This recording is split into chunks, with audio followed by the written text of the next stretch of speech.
السلام علیکم ناظرین، آپ دیکھ رہے ہیں ہمارا یوٹیوب چینل، اور آج ہم آپ کو بتانے والے ہیں کہ پاکستان میں اس وقت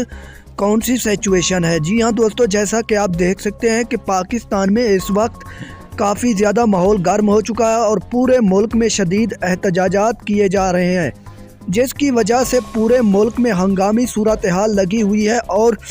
پولیس جو ہے وہ مظاہرین پر شیلنگ کر رہی ہے اور ان پر ہوائی فائرنگ کر رہی ہے۔ اس کے علاوہ اگر ہم بات کریں پاکستان کی، تو پاکستان کی حالت اس وقت سری لنکا جیسی ہو چکی ہے، کیونکہ سری لنکا میں بھی اسی طرح کے حالات ہوئے تھے، جس کی وجہ سے وہاں پر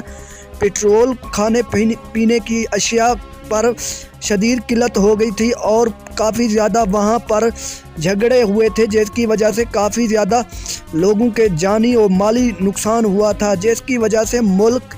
تباہی کی طرف چلا گیا تھا اور تمام سیاستدان ملک چھوڑ کر بھاگ گئے تھے، اور پاکستان میں بھی اسی طرح کے حالات پیدا ہو گئے ہیں۔ جی ہاں دوستو، پی ڈی ایم کی پوری قیادت اب عوام میں سامنے آنے کو قاصر ہے، کیونکہ ان کو پتہ ہے کہ اگر وہ باہر نکلتے ہیں تو عوام شدید غصے میں ہے اور وہ ان کو نقصان پہنچائے گی اور ان پر حملہ کر دے گی۔ Thanks for watching, please subscribe my channel for more videos. Thanks for watching, اللہ حافظ۔